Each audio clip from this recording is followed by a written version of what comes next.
Muito obrigado. Hoje está uma noite repleta aqui de coisas boas, viu? Já está aqui ao nosso lado, também direito aqui, nosso amigo Ricasso, né? Um dos maiores maestros da música. Vai estar aqui com a Evelyn Poliana, abrilhantando nosso programa aqui. Já passou por aqui hoje também o nosso amigo Flávio Garcia, né? Falando um pouco com relação à cavalgada do Angico, que acontece sábado e domingo.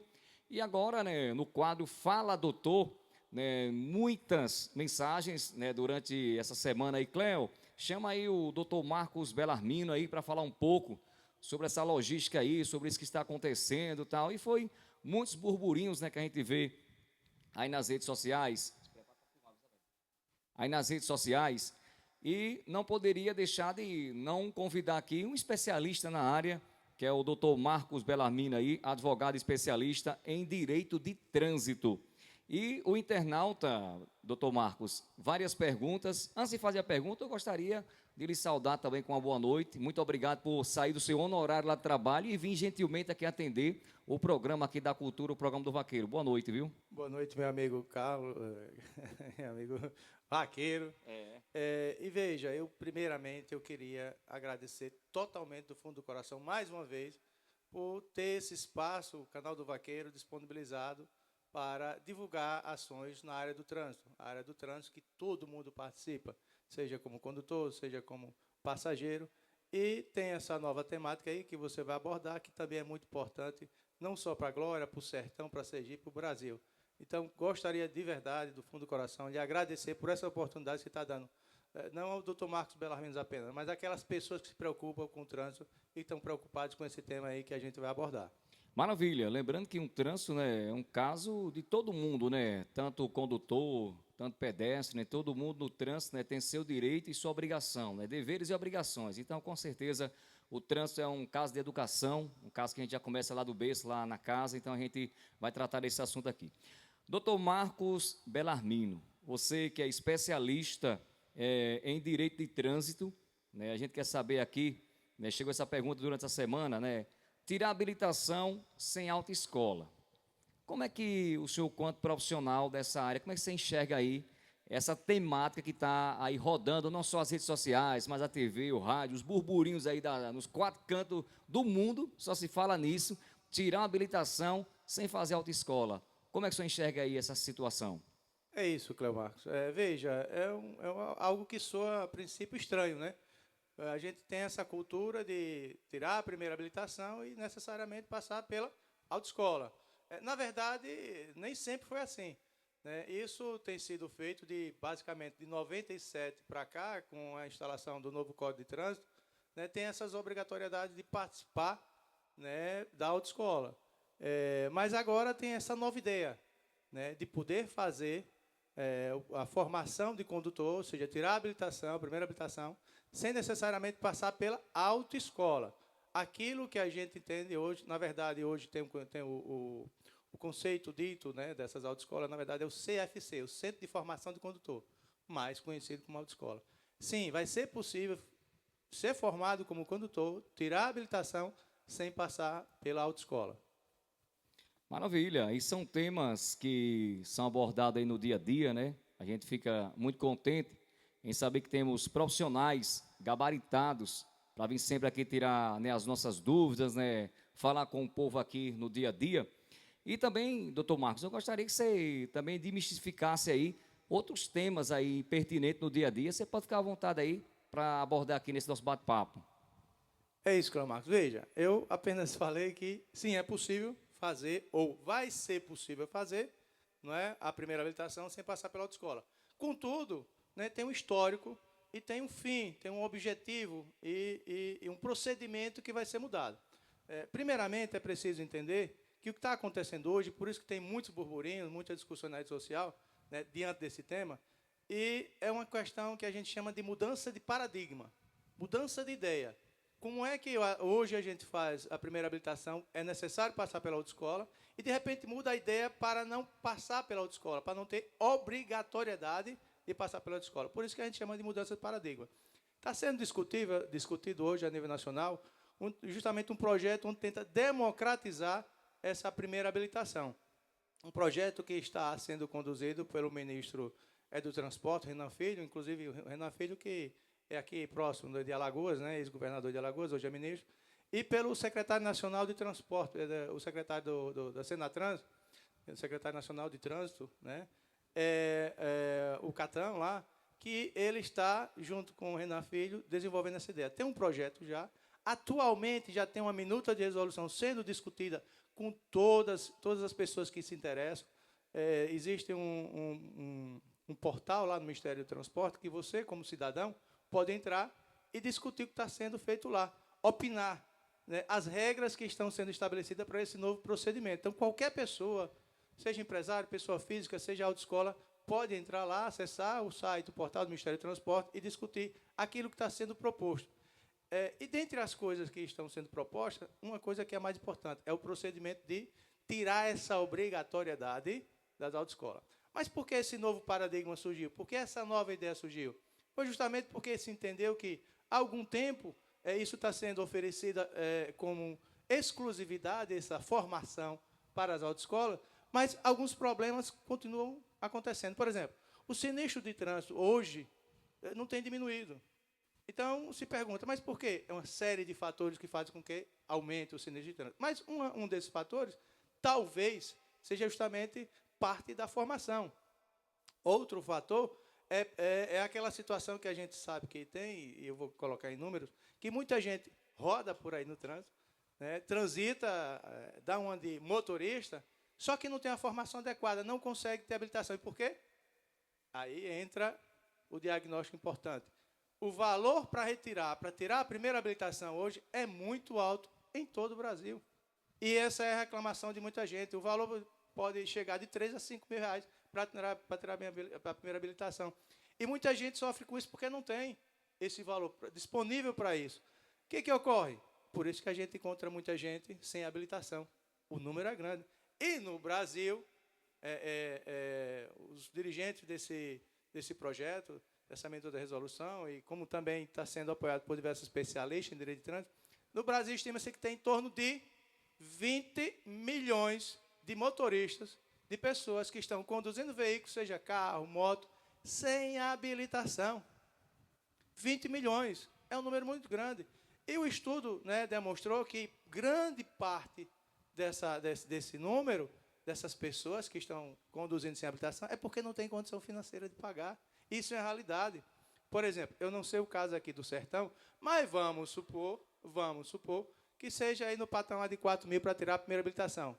Primeira habilitação, digo, aquela da categoria A e da categoria B. Ou seja, para conduzir motocicleta ou para conduzir automóvel. Digamos que seja 4 mil reais.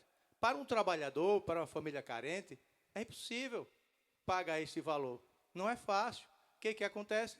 Tem a sua moto, vai pilotar a moto sem habilitação e sem a formação adequada, porque você vai para a rua porque aprende a dirigir de forma básica, mas não tem a formação. Não foi para a autoescola porque é caro e não tem uma outra oportunidade de ter essa formação. Então, assim, isso foi um requisito muito importante. Então, é o que eles falam da inclusão social. Eles querem mudar a formação dos condutores para poder incluir, inclusive, essas pessoas socialmente, que a grande parte, lógico, quem não tem 4 mil para pagar é porque é uma pessoa humilde, né? É para incluir essas pessoas. E também para tentar melhorar a segurança viária. Hoje estima-se que entre 32 mil pessoas a 40 anualmente morrem vítimas de acidente de trânsito. E está em cerca de 300 mil vítimas. Então, essas pessoas, muitas a gente já sabe que é por conta de imprudência, e tem formação, tem habilitação, muitos é por conta de rodovia, buraco em pista, uma série de fatores que levam a esse sinistro. Mas eu acredito, né, eu acho que esse estudo lá que eles fizeram demonstra isso, que também é porque a pessoa não tem a formação adequada, tem um veículo, mas não tem habilitação. E não tem habilitação porque não tem o dinheiro necessário. Então, é uma série de fatores que fizeram com que eles propusessem essa norma, que a gente chama de norma infralegislativa, que é uma resolução, não vai passar pelo Congresso Nacional. Eles têm esse poder, essa autonomia na área administrativa, mas também ele está disponibilizando essa escuta, vamos dizer assim, está disponibilizando essa possibilidade de discussão lá no portal para toda a sociedade brasileira, que, inclusive, essa escuta pública começou dia 2 de outubro e termina em 2 de novembro. Eles vão resumir, me parece que hoje tem em torno de 20 mil ideias ou proposituras que estão sendo feitas pela população, que consegue acessar. E eles vão resumir isso, reunir, né, tirar o extrato necessário e complementar a minuta. Então, esse procedimento, esse novo paradigma que está sendo estudado é para mudar esse conceito de como tirar essa primeira habilitação, promovendo a inclusão social e a melhora na segurança no trânsito. Isso é a parte básica. Mas aí, para dizer exatamente qual é a mudança real que está sendo proposto, que poderá entrar em vigência a partir do próximo ano, com alguns meses depois que eles se reunirem, depois que aprovarem a resolução lá no CONTRAN, que é o Conselho Nacional de Trânsito, e depois que os órgãos estaduais de trânsito, como o DETRAN, se adequarem nos seus sistemas, então talvez demore aí alguns meses mais, mas quando isso ocorrer, muda todo o sistema de procedimento. Hoje, como é que se faz, Cléo Marcos? Agora eu faço a pergunta. Para tirar a primeira habilitação, o procedimento hoje, vai mudar, mas o procedimento hoje, o que você sabe assim?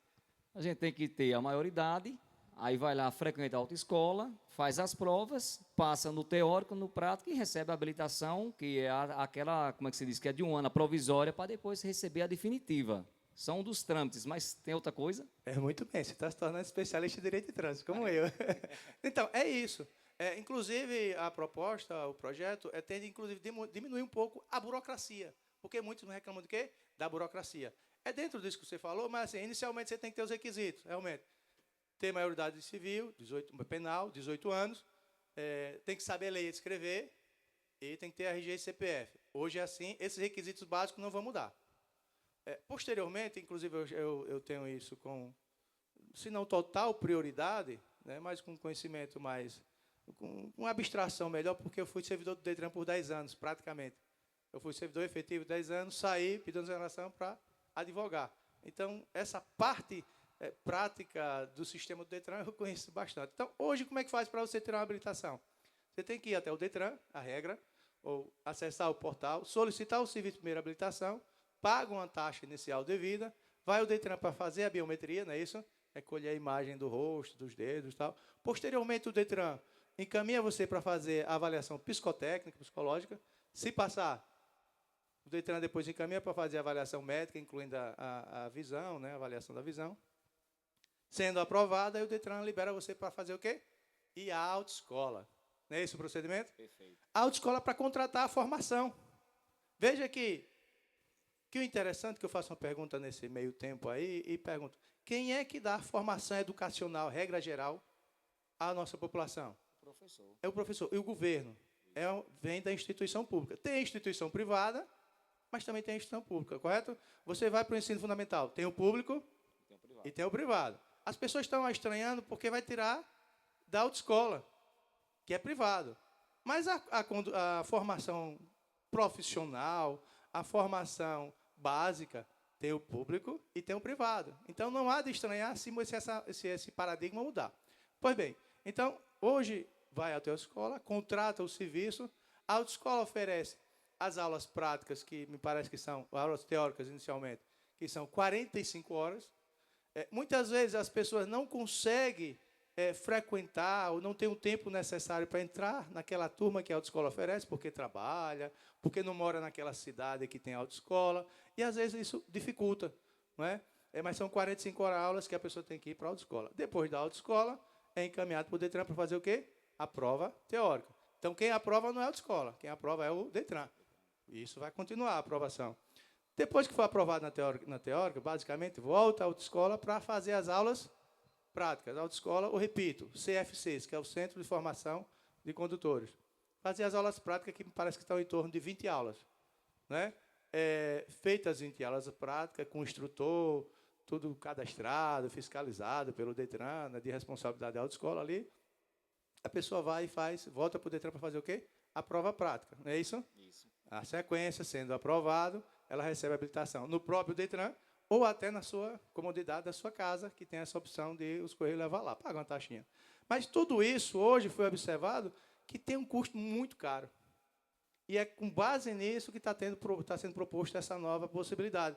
Há uma previsão, isso é importante, há uma previsão de que, basicamente, poderá ter um desconto aí de 70% do que é pago hoje. Então, imagine, vamos de 70% a 80%. Pode variar um pouquinho, ser menos? Pode. Pode ser mais desconto? Pode, tudo vai depender. Porque, por exemplo, se uma primeira habilitação, o custo de uma primeira habilitação na autoescola hoje custa em torno aí de 4 mil, se você pensar 70% de 4 mil, dá quanto de desconto? 7 vezes 4, 28, R$ 2.800 de desconto. Então, a autoescola sai. A autoescola não, perdão. A primeira habilitação sai do custo de 4 mil e vai para 1.200. Fica acessível. Fica acessível? Então, essa é a ideia desse projeto que está tendo, certo? Como é que vai ser? Chego lá, estou explicando. Já eu chego lá. Então, assim, se economiza em torno de 70%, por que parte da população está dizendo que não pode fazer a primeira habilitação sem autoescola? Pode, é plenamente possível, vai ter a inclusão social, vai melhorar com a nova formação, vai melhorar a segurança viária, possivelmente diminuir os sinistros no trânsito e vai incluir tantas pessoas, inclusive que eu vou estar falando no instante aqui. Pois bem, esse é o procedimento. A mudança básica. Vai continuar essa burocracia de você ter que ir ao Detran, porque o Detran é o responsável por isso, fazer o cadastro, pagar as taxas do Detran. Abro um parêntese para dizer que o Detran de Sergipe realmente é um dos Detrans que tem uma taxazinha um pouco mais cara nas taxas de habilitação de veículo. Isso acontece, mas isso é uma questão de gestão. Há uma reclamação de que outros estados fazem o mesmo serviço, um preço pelo valor menor. Isso acontece, mas não está em discussão isso, o que está em discussão é apenas a formação. E, no momento que for que o Detran direcionar você para a aula teórica, o que vai mudar é isso. Na verdade, a aula teórica e a aula prática. A aula teórica você pode fazer na autoescola? Pode. A autoescola vai cobrar quanto? O que ela entender necessário. Mas você vai poder fazer a autoescola de forma diferente. O governo federal, através do Senatran, vai ter aulas disponíveis para qualquer pessoa que esteja cadastrada para fazer a primeira habilitação, que estiver ali dentro dos requisitos do Detran, poder fazer aula online. De graça. De graça. Aula teórica, o cidadão, o condutor, o candidato que desejar fazer por esse novo sistema, não vai pagar nada pela hora teórica. Então, por exemplo, se forem 20 horas aulas dadas, vai ter as aulas disponibilizadas pela EAD. Tem um sistema que a gente fala que é o formato sincrônico e o assíncrônico. O formato sincrônico, você vai entrar na turma e você vai estar nessa turma, porque tem que ter a tecnologia, que seja o computador, que seja o celular. Você entrou ali para assistir a aula, o professor vai estar lá naquele mesmo momento, vai poder responder qualquer pergunta. E tem o assíncrônico, que é que as aulas vão ficar gravadas. Como existe hoje formação profissional via EAD normal. E o bacana disso é que é o seguinte, se você trabalha o dia todo, não consegue uma turma, participar de uma turma em autoescola por conta dos horários, você pode optar por fazer online, de graça, via governo, Senatran e Detran, né, as escolas públicas de trânsito, o Senat vai estar disponível para divulgar isso aí, no horário que você quiser. Hoje as pessoas estudam faculdade EAD como? Diego, qualquer horário que ela pode. Via EAD, as aulas são gravadas, deixa lá no portal. Se você só puder assistir uma aula 1h da manhã, você vai lá e assiste e você aprende. E o mais bacana, em sistema EAD, que normalmente, quando a aula é gravada, você assistiu, eu quero dar uma revisada. Você vai lá de novo e revisa e assiste a mesma aula, porque está gravada, está disponível lá no canal, no portal para você. Então, as aulas teóricas mudam por causa disso. Mas você quer ir para a